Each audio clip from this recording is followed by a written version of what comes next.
ఆంధ్రప్రదేశ్లో ఎన్నికలు ముగిశాయి. గెలుపుపై ఎవరి ధీమా వాళ్ళు వ్యక్తం చేస్తూ ఉన్నారు. కానీ ఎన్నికల సమయంలో జరిగిన ఘర్షణలు అయితే ఇంకా కొనసాగుతూనే ఉన్నాయి సార్. కారంపూడి, పల్నాడు, తిరుపతి, అలాగే తాడిపత్రి. నిన్నైతే చంద్రగిరి అభ్యర్థి మీద హత్యాయత్నం కూడా జరిగింది. ఆ విజువల్స్ కూడా చాలా భయానకంగా ఉన్నాయి. ఇది దేనికి సంకేతం సార్? ఎందుకు ఇలా జరుగుతూ ఉన్నాయి? ఇది దేనికి సంకేతం? అంటే దీని ఇప్పుడు రెండు పార్టీలు పరస్పరం ఆరోపించుకుంటున్నాయి ఏంటంటే ఓటమి భయంతోనే దాడులు చేస్తున్నారు అని. సో ఓటమి భయంతోనే దాడులు చేస్తున్నారు అనేది ఒక థీరీ. రెండో థీరీ, ఓడిపోతున్న వాడు దాడి చేసే ధైర్యం చేస్తాడా? ఎందుకంటే 20 రోజుల్లో ప్రభుత్వం మారుతుంది కదా. ఒకవేళ నిజంగానే ఓటమి కారణం భయంతో దాడి చేస్తే తమ ప్రభుత్వం 20 రోజుల్లో రానప్పుడు, ఇప్పుడు ఉదాహరణకు ఓటమి భయంతోనే వైసీపీ వాళ్ళు దాడి చేశారనుకుందాం. వైసీపీ రేపు అధికారంలోకి రాకపోతే ఊకుంటారా? మామూలుగా ఉండదు కదా పరిస్థితి. అలాగే టీడీపీ వాళ్ళే ఓటమి భయంతో దాడి చేశారనుకోండి, మళ్ళీ జగనే ముఖ్యమంత్రి తూరుకుంటారా? అందువల్ల ఓటమి భయంతో దాడి చేస్తుండ్రు అంటే మరి ఓడిపోయే పరిస్థితి ఉన్నప్పుడు దాడి కనుక చేస్తే రేపు అధికారంలో ఉన్నవారు ఊరుకుంటారన్న భయం కూడా ఉంటుంది. అందువల్ల ఓటమి భయం కన్నా కూడా ఈ హింసకు కారణం ఏంటంటే, ఒకటి పార్టీ సొసైటీస్గా ఆంధ్ర సమాజం మారింది. బెంగాల్ పైన ఒక సామాజిక శాస్త్రవేత్త వాడిన పదం ఇది, పార్టీ సొసైటీ అని. అంటే గ్రామాల్లో కింది స్థాయి వరకు సమాజమే రాజకీయ పార్టీలుగా విడిపోతుంది. సాధారణంగా 100 మంది ప్రజలుంటే ఓ 10 మందో 20 మందో పొలిటికల్ అఫిలియేషన్ ఉంటుంది. మిగతా 70% 80% ప్రజలకు ఏ రాజకీయ అఫిలియేషన్ ఉండదు. అందులో ఒక 30% 40% కమిటెడ్ ఓటర్స్ ఉంటారు. ఇటు అటు కలిపితే ఒక 70%. ఇంకో 30% అయితే కమిటెడ్ ఓటర్ కూడా ఉంటాడు, ఫ్లోటింగ్ ఓటర్ అంటారు వాళ్ళు. అంటే వాళ్ళు ఆ ఒక ఎన్నికలో ఒక పార్టీకి ఓటేస్తే ఇంకో ఎన్నికలు ఇంకో పార్టీకి ఓటేస్తారు. యాక్చువల్గా రాజకీయ పార్టీలో లాయల్గా ఉండి ఇన్వాల్వ్ అయిన వారు ఎక్కడైనా జనాభాలో 10-20% మించి ఉండరు.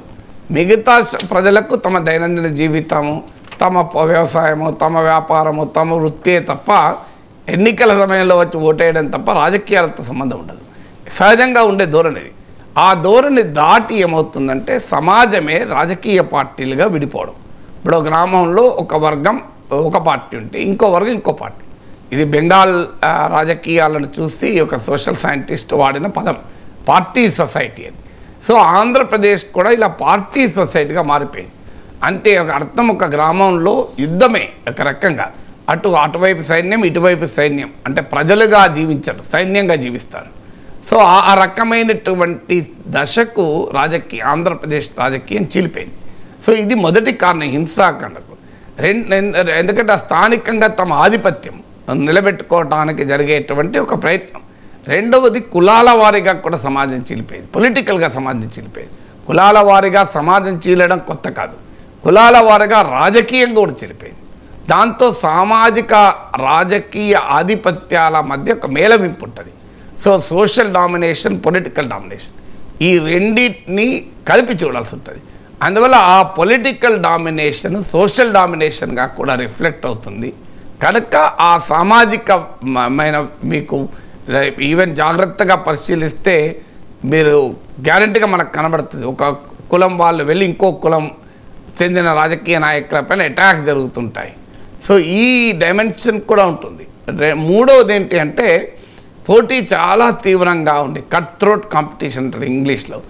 అంటే కుత్తుకలు కోసుకునేంత పోటీ. ఇది కట్ థ్రోట్ కాంపిటీషన్ అనేది ఈడియంగా వాడినా రియల్గానే కట్ థ్రోట్ ఉంటుంది. సో అందువల్ల రేపు 5 ఏళ్ల పాటు తమ అధికారము, ఆధిపత్యానికి ఒక పరీక్ష అవుతుంది.